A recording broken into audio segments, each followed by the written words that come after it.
Hello everybody, I'm here with Volchkov Stanislav, PhD from Russia, and we will be talking about the stem cells. So, my first question, it will be to Dr. Volchkov. Can you introduce yourself and what you're doing with the stem cells? Hello, I'm Stanislav Volchkov. I'm from Russia and I'm working with stem cells from 2003. So I'm working as a medical director, I'm working as a laboratory personnel. I'm work with cells with my hands, and my PhD work was with stem cells and how it works with therapy.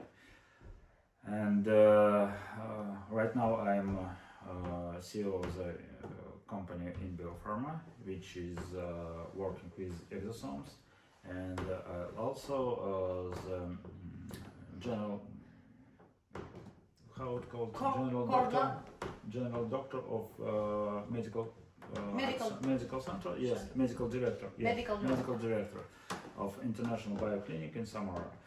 And we are working with regenerative medicine. And by the way, I just want to notice that Samara, it was the city. We did stem cells for Mark. We did transfusion, HLA-matched cord blood transfusion to Mark in 2019. And it was done with a protocol like Duke protocol. So it was HLA matched, and also we did the comparison between a rush of Mark, his blood type, and type of the cord blood. So the most important questions parents asking me about the cord blood, because everybody is searching for the therapies for their children, and generally I have parents for cerebral palsy and autism. My first question to Dr. Volchkov will be about global research of the stem cells and what kind of stem cells is the best in case of cerebral palsy for the child and in case of autism. You will take it one by one. Yeah, as a question. Okay. So at this point is more effective, maybe not more effective, but it's combination of safety and effective. More effective and safest cells right now is the cord blood, still cord blood, because the cord blood is a unique source of the cells. But will be better to make a cord blood, own cord blood of the child, if it's guarded in some way in the cord blood bank, or now we can use also HLA-matched allogenic cord blood. If you have own cord blood cells, you should use it, because it's not better, but you have a chance to use it, because in 5-10 years it will be useless, because the cell counts will be so less for the kid. So if you kept your cord blood, yes, your own cord blood, yes, it will be your first choice. Yes, it's first choice. Yes, because it's most safety and its own cells, and they start the regenerative process. Okay. But it's not enough to use one-time cord blood, because usually the problem is too big. It depends on the level of cerebral palsy. We have a lot of levels. Yes, we have first level, 5 level, yes. and it depends on the level of the child as well. Sure. Of course. And also, will be better to use it as soon as possible if you have a child with cerebral palsy? From what age you are starting your research for the cord blood, HLA matched or own cord blood? It depends of the possibility for the child. We have big experience to use cord blood cells, yeah, from the birth. From the birth. In Samara, no, few days. Few days of the child. Yes. It's very early, and it's the better results. Yes. From the birth. Yes. Great. In Samara, in medical clinic, where the child is born. Yeah. Yes, there is a department. Yes, with reanimation unit. Yes. And when the child is something wrong with burn, they go to this unit, and The specialists from this unit start to use cord blood. As soon as possible. Yes. Yeah, Just. And in fact, if child, if the parents didn't kept a cord blood for the child, they use only allogenic cells. Only allogenic cells. So yes. they use their cord blood allogenic cells Yes. in case of in such cases, and even some days after birth, and even as soon as possible. Just 1-2 Great. days, and they not said that the kids who receive the cord blood will be discharged earlier than the kids without the standard You have protocol. already studied like this, published study in. No published. Not This published, is not yes. published. This is closed. This is This not is a just study. data. Just data. Yes. You have just Yes. internal data Yeah. about the children with the cord blood. How about now? I understand. And what do you think about the cord blood for the cerebral palsy? Till what age it's still possible to use, and still you can hope to get results? Because I think if you start cord blood too late, at 20 years old, it's too late.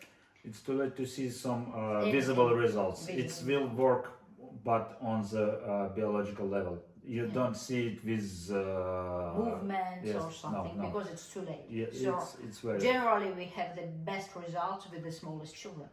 It's the best results from 1 year or even earlier. Earlier. Yes, It's because earlier. you don't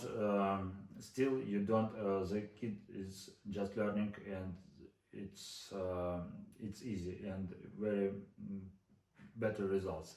So, but we have the experience even with 8, 9, 10 years. It's not so good as in Smaller stage. smaller stage, yes. But still works. we can Yes, see the we can results. see the results. Okay. Yes.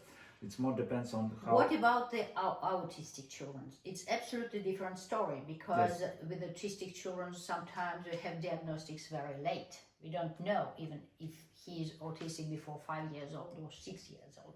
So in case of autistic child, do we have results? And what kind of results we can expect? And what is your experience? In Russia, the autism. First experience was with autistic kids with diagnosis. Of course, the kids with diagnosis is almost 3 or 5 years, yes, in this range. But right now we are taking the kids without official diagnosis. But the doctors, yes, Suspicion. it's very high suspicions with the parents already know there's something wrong. The kids are not looking in the eyes, they don't Not show on the speaking, not not speaking, showing. not showing. Yes, it's many possible. It's even not there is a not because the diagnosis is excuse me, как сказать, что диагноз. It's not confirmed officially yet, Yes. because it takes time to confirm the diagnosis officially. But the suspicion is here, and the parents, if they wish to try before, you can. Because the diagnosis is not what we treat. We treat not diagnosis. We treat the problems with The problems what we have. cognitive functions. Function and Yes, so on. with immune inflammation of the brain. So it's what we are doing, and not because of diagnosis. No. Okay, but at any case, you are taking children with all the tests, blood tests, and you see that there is some kind of disbalance also in blood tests of children. There is no specific test for the autistic kids. No. No. We have only few tests. It's more cognitive tests. Cognitive yes. tests. And there is a few tests that is not very special for autism, but we could check the inflammation of the brains, level of the inflammation. Okay.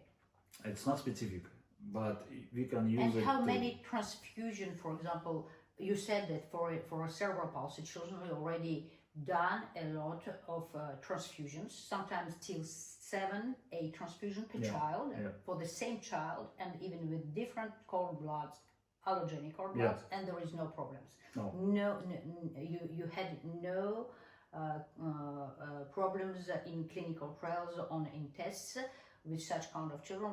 There was no rejections and so on. But with autistic children, did you tried a multiple transfusion of cord blood, and is it the best way for the autistic children to use cord blood, HLA-matched cord blood, or MSC? It's a different kind of story, because the MSC cells, it's cells that start from immunologic problems. They started to use with problem with the immune system. So like